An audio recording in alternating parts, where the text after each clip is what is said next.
Hello everyone, I hope you are doing well. Today we will talk about how to fix or how to solve the problem of issues on the application of DeepSeek. We click on settings. Here we click on apps, default apps, app settings.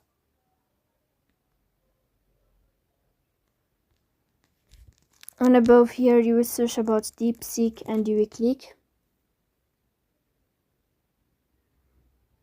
In this page of app info, you will click on first stop and you will click OK.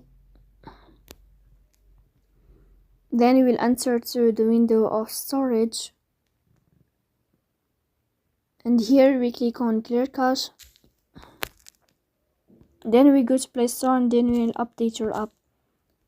So please don't forget to support us by like and subscribe. See you next time.